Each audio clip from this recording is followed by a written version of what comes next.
আচ্ছা, আপনি ভাইকে জমি দিতে আসছেন। জি। কেন দিলেন ভাইকে? ভাইকে দিলাম, ভাই খুবই অভাবে মানে গরিব তো ভাই ঐরকম চলতে পারবে না।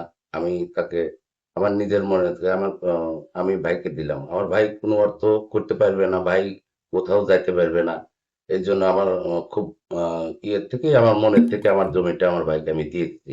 কোনো টাকার বিনিময়ে না স্যার। আচ্ছা, আপনি কি করেন? স্যার আমি ব্যবসা করি কাপড়ের। আপনার ভাই কি করে? আমার ভাই একটা ভ্যান চালায় স্যার। ও আচ্ছা।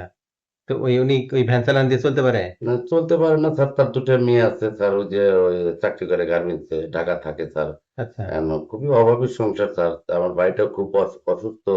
এমনই অসুস্থ স্যার, সে বাঁচার কোনো কথা না স্যার। আমি ওটাও আমি দেখার জন্য আমার ব্যবসা-বাণিজ্য বাদ দিয়ে আমি তাদের আ করে সাহায্য করতে আইছি। আমার অনেক ভাই আছে কিন্তু এরকম করবে কি না করবে আমি জানি না স্যার।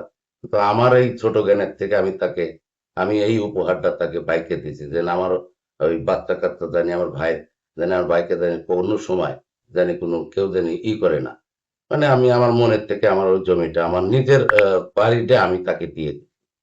আপনি এই বাড়িতে থাকেন না। না স্যার, আচ্ছা, আচ্ছা। আপনি তো একটা খুব মহৎ কাজ করলেন একটা। স্যার এটা স্যার যদি আপনি বলেন স্যার, এটা আমার নিজেকে আমি ধন্য মনে করলাম যে এটাই স্যার, আর আমার কিছু পাওয়ার নাই স্যার। আচ্ছা, আচ্ছা। ঠিক আছে, আল্লাহ আপনাকে উত্তম যাতে দান করুন সেই দোয়া করি আমরা, হ্যাঁ? ধন্যবাদ স্যার। আচ্ছা।